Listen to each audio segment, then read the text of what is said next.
Hey guys, welcome back.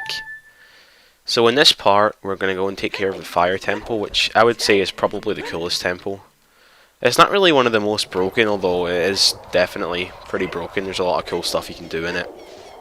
But it's not going to be quite as quick as, like, for instance, the Shadow Temple is, or how the Water Temple would be if I didn't get the boss key. So, as usual, starting out in the market, just going to head back into the field.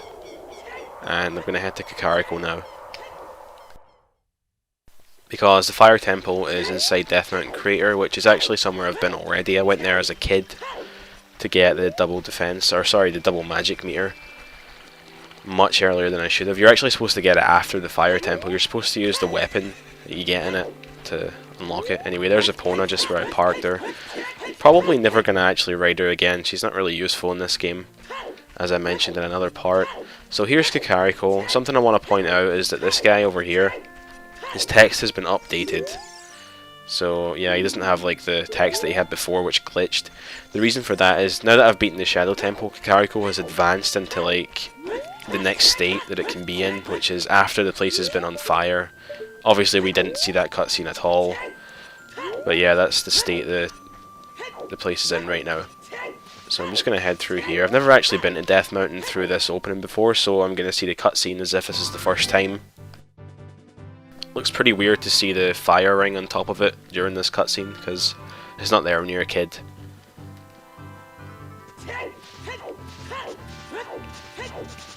So let's see, I just want to head up to the top where I got magic. I'm just going to backwalk without fixing the camera, because it's just a short distance and we've all seen this place anyway.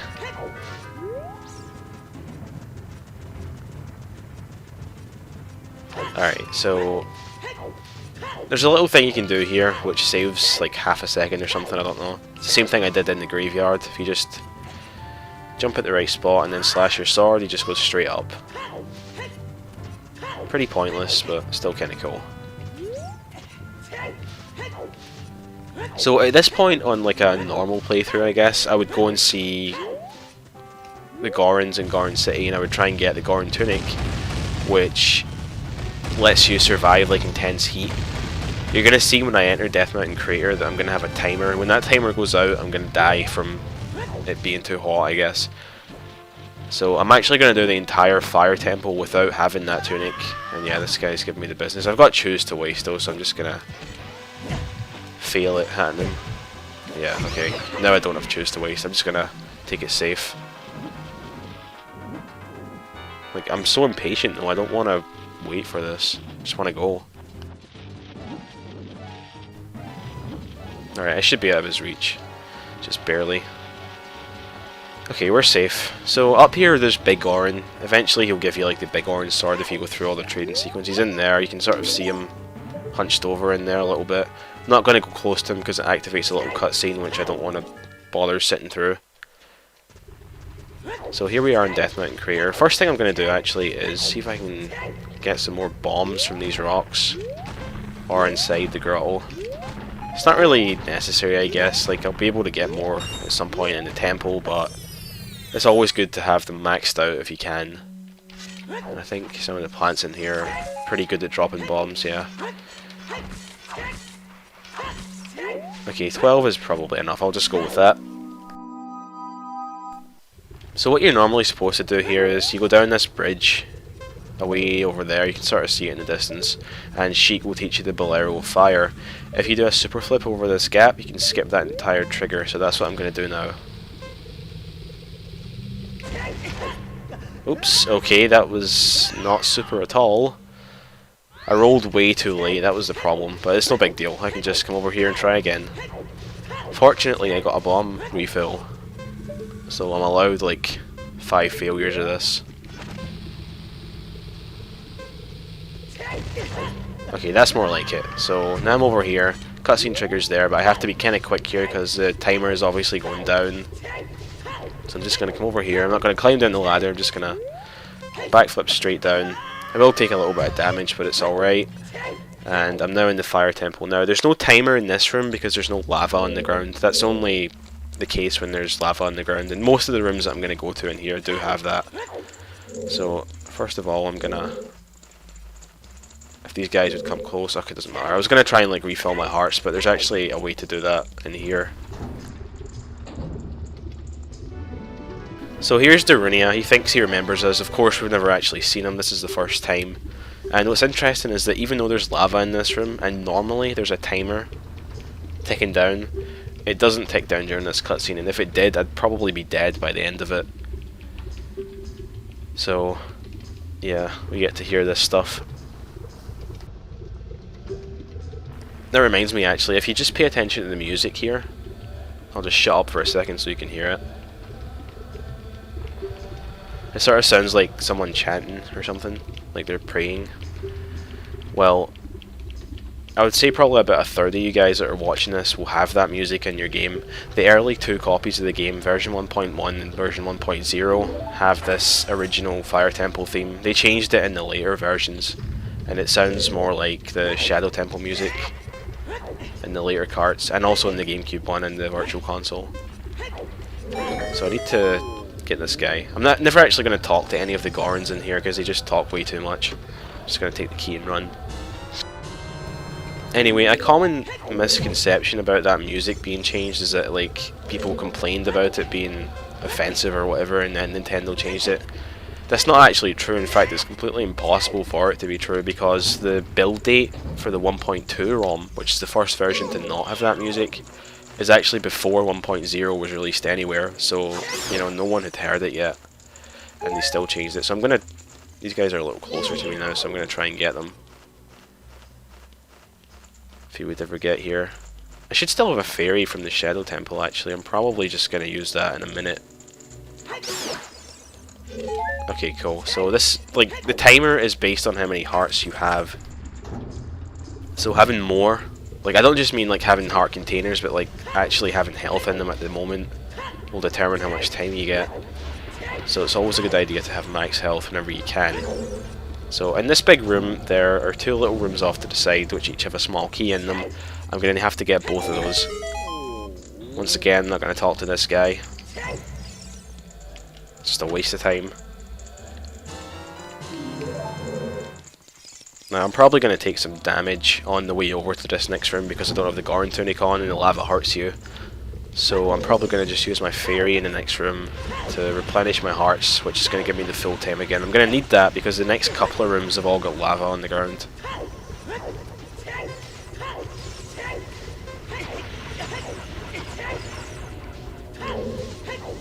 If this guy hits you as you're climbing up, sometimes it gives you like a little boost and you climb up a little quicker.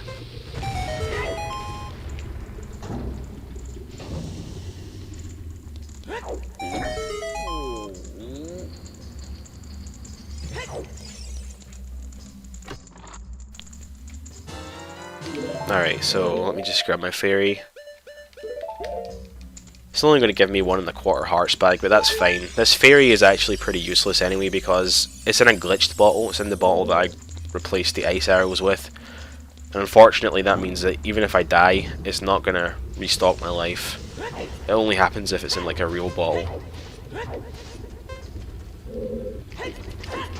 Try not to take too much damage in here, because this next room also has lava. Okay, so I'm going to get the hook shot out just to make this room a lot quicker. Fortunately, you can reach pretty much the top, enough that you can just grab it right away. There is actually a way to pause the timer, which I guess I'm going to show off in a second, after this block is pushed all the way down. Okay, let me just pull out a bottle with an item in it. This also works with any of the ocarinas, but I'm going to use a bottle here. If you jump into the air and then press the button for it, the timer pauses until you land, and it doesn't tick down until it shows again. So there might be a few places where I'll use that just to save myself for a few extra seconds, but I don't think it's really going to be necessary.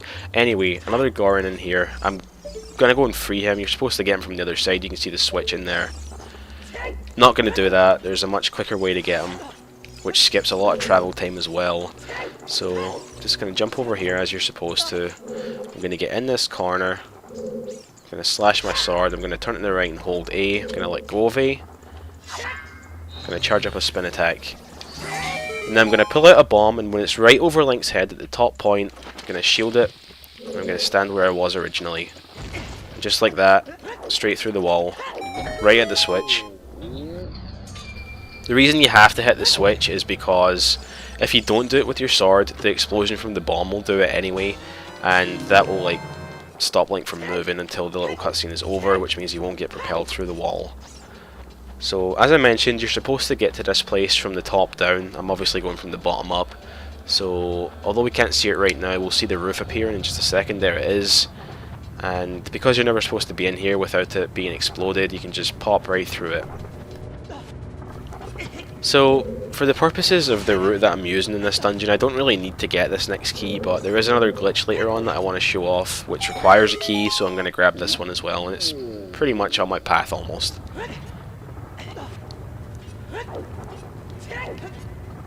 So whenever you actually do free a Goron, they always talk to you, if you talk to them that is, they talk to you for a little while and then they just walk away. The camera's always pointed in such a way that you can't see where they're walking to, which is probably helpful for this guy, because if he walked out of here he would just fall straight down. I don't know. Anyway, this guy better not knock me off. Okay, cool. You really don't want to get knocked down here, because I'm probably going to have to restart or reload my file to get back up here without having to spend extra keys to open doors on the way back. It's always weird how like a lot of these gaps he can make without having to grab the ledge, and it always seems like it's the ones that you'd least expect. So back to another room with lava on the ground, but we're only going to be in here for a second, so it's alright.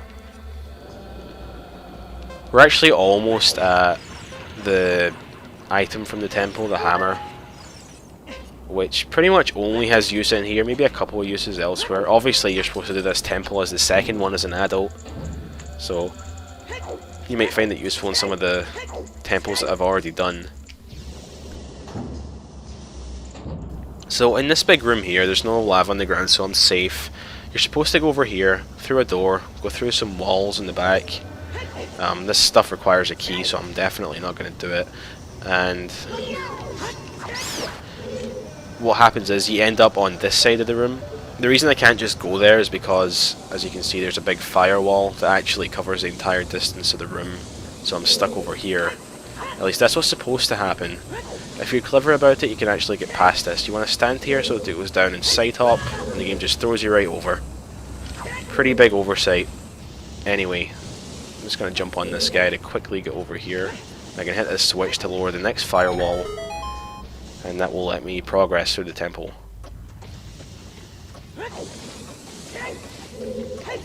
And these pots are like guaranteed to drop bombs, so it's always a good idea to just, if I could ever hit them, to replenish your bombs. And this door in here is fake, so you want to bomb it too.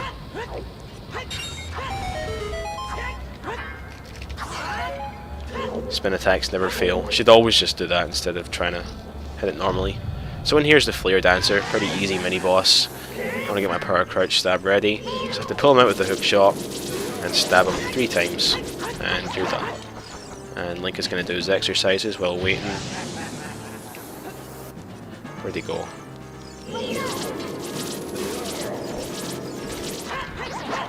So just one more hit left.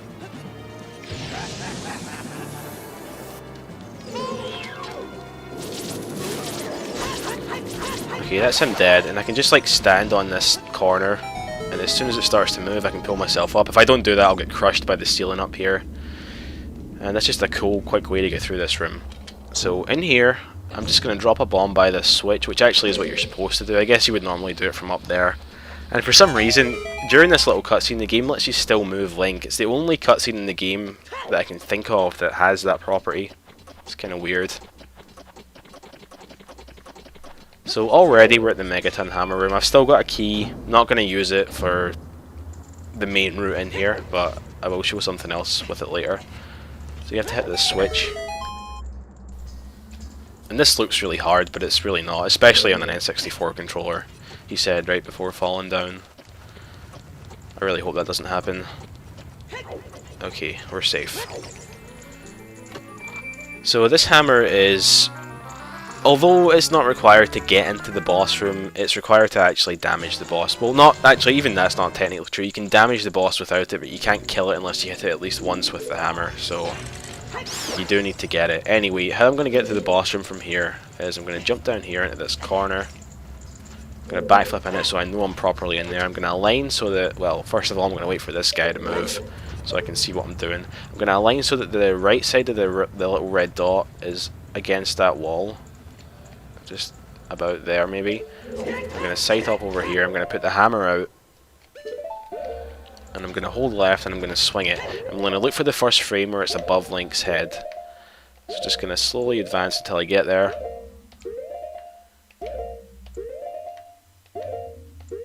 Any minute now. Alright, it should be the next frame. If there's lag in the area, then pause buffering is actually a good deal harder. Okay, so in this frame I'm going to equip the hover boots, I'm going to hold upright after I unpause, and Link hopefully will clip out of bounds through that corner, at which point I'm going to hold right, and as soon as the hover boots wear off I'm going to slash my sword and hold forward. And my angle must have been bad because he didn't go out of bounds. That happens sometimes. It's kind of an imprecise setup because there's like first person aiming, but only takes a second to try again, so no harm done. So again, I'm looking for the frame where it's above his head, the first one. If you do it on the second one, you're too late and you won't have enough speed.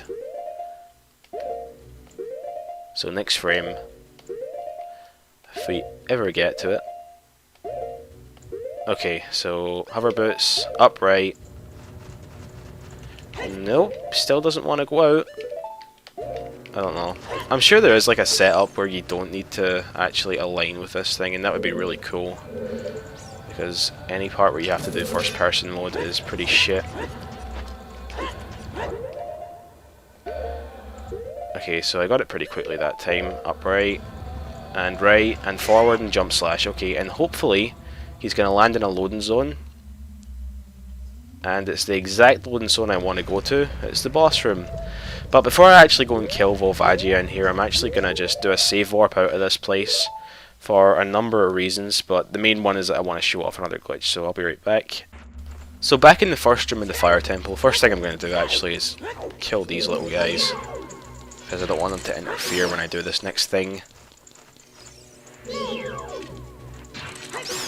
So in here is a statue, and what you're normally supposed to do is you're supposed to use the megaton hammer and smash it away.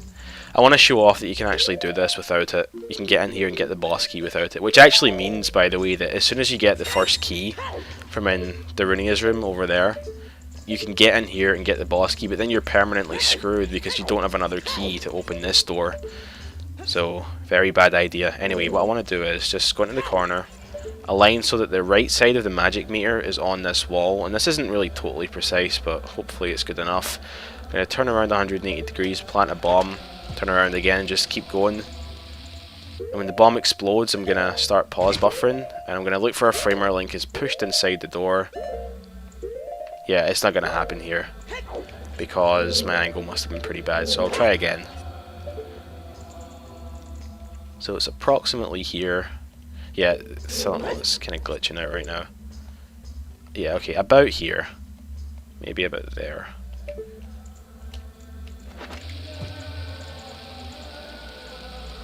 Okay, so hopefully he'll get pushed inside for one frame. No, it's not going to happen. You can tell when it explodes too late and doesn't actually hit him quickly enough. I think it's because I moved too much when I pivoted. Okay, so... Nope, still not going to work. It's really not a consistent trick at all.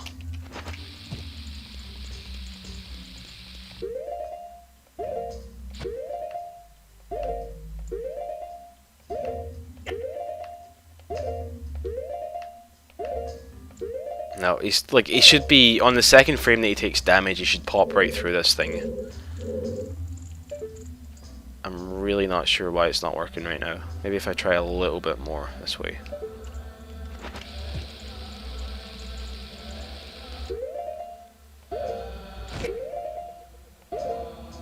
Okay, so on this frame I can just unpause and then hold A.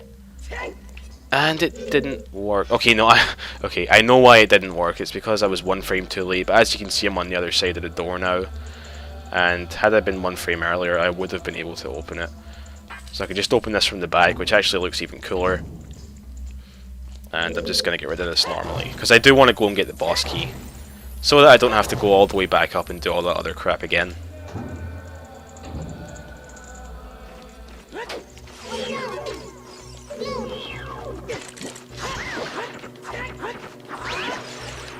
Where is that guy? How did he not get hit there? I don't understand that. I'm swinging my sword all over the place. Okay, that's them all. No, it's not. Oh, this guy was hiding from me.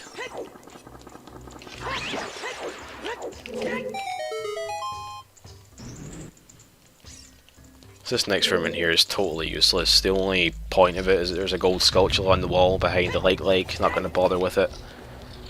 There's another flare dancer to kill in here, same as before. This one's actually really cool because it gives you a bomb drop afterwards. Or at least he spawns a chest which gives you a bomb drop.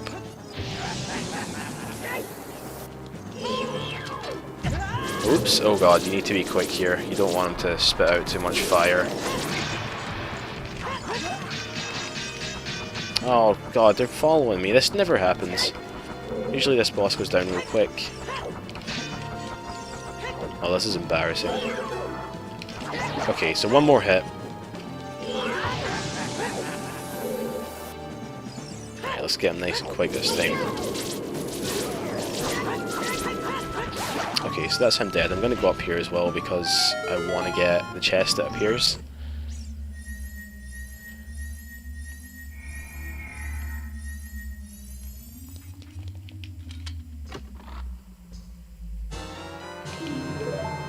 And this also lets me progress even further, and I can show off one other little thing in here. You don't actually have to slam the switch, you can just do like a slash on top of it like that, and somehow it still hits it, and lets me grab the boss key.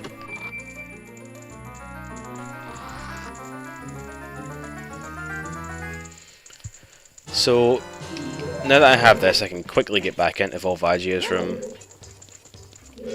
But before I do that, I'm going to go and restock some of my stuff in the room before it. I want to get a fairy in a bottle. That's going to be absolutely crucial to what I'm going to do next. Obviously, I don't have the Goron tunic, which means that it's pretty easy for me to die in Volvagia, but that's not really the only thing I'm concerned about.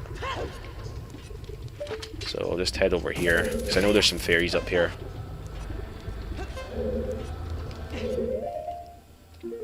And I have to get rid of this pole because it has to be in a real bottle, otherwise it won't actually heal me when I die. Yeah, they give you like a random amount of health, the poles. Sometimes they take health away as well. Okay, so I'll grab that fairy for myself if I can. I want to get the other one in the bottle. Okay, perfect. So I think that's everything I want to have. Let me just put these on buttons that I'm comfortable with. Okay, so I'm now going to save the game and go back to the title screen.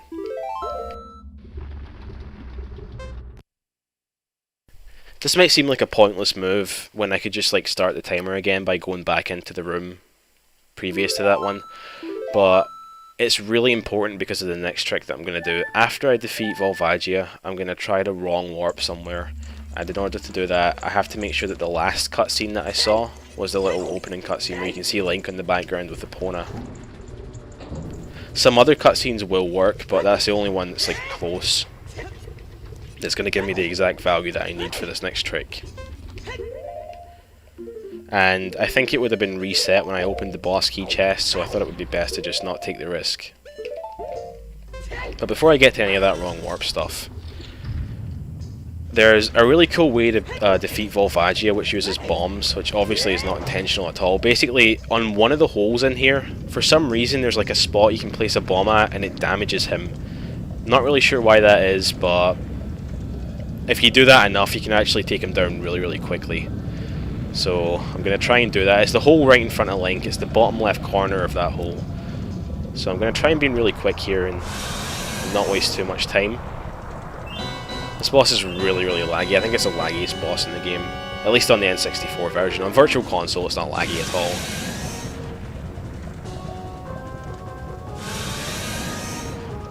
So as soon as I get control of Link, I'm going to start planting bombs in this hole. I'm going to try and hit Volvagia at the same time.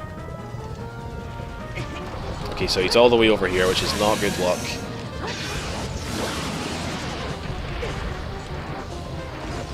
So you can hear it damaging him.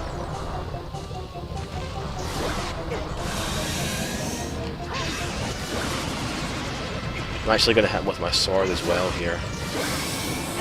I think that's enough damage. I'm just going to hang down here because he's actually going to fly about here. You noticed that that last one didn't actually hit him. That's because when he starts to fly around, they won't attack him anymore. Okay, so I should be able to kill him right now. This hole doesn't work anymore, by the way. After he flies around, it's a different hole that lets you damage him. So, with any luck, this should be the final hit. Perfect. Perfect fight.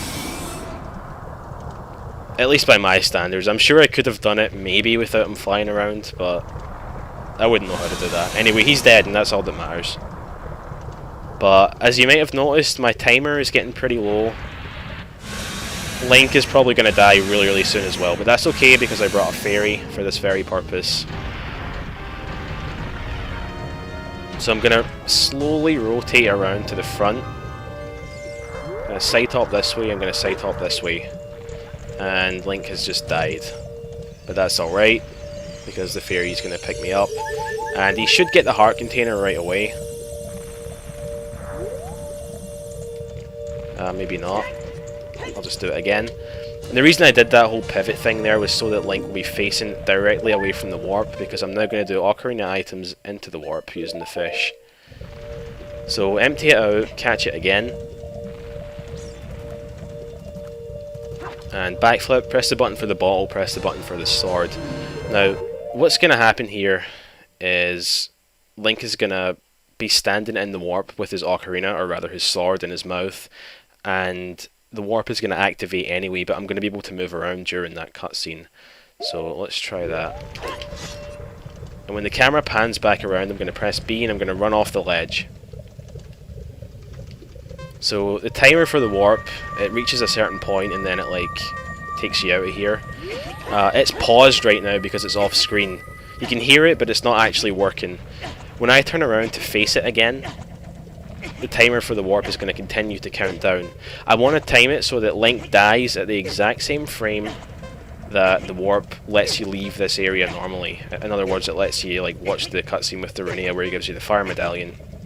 I want it so that Link dies on that exact same frame, and I'm going to achieve this because when Link dies, the camera's going to turn around and it's going to load the warp again, so the timer is going to continue, and everything's been set up perfectly that he'll now die on the same frame that he leaves this room. If all has gone to plan, that is. And the reason I had to get that first cutscene at the title screen is because that's the exact value that I need for the warp that I'm going to use, and hopefully, if everything has gone exactly as I've planned, I should now be, yep, in the Forest Temple. I've warped straight to the Forest Temple and I've got the Fire Medallion. So the game thinks I've sat through the cutscene. And that is wrong warping in Ocarina of Time. It is probably the most, I want to say, deadly glitch in the game. You can use it to get straight to Ganon's castle, and I will show that off later on. But that's the Fire Temple done. I'm going to save the game, just again, because I'm paranoid. Because I want to show what happens when you exit this place. I've never been in here before, just to prove there's no like trickery going on. You know, when I come out here, the cutscene plays as if Link was at the other side. It's just a Minuet Forest cutscene, so I'm not going to watch it. And in the next video, we're going to finish up the Forest Temple. So thanks for watching, guys. I'll see you then.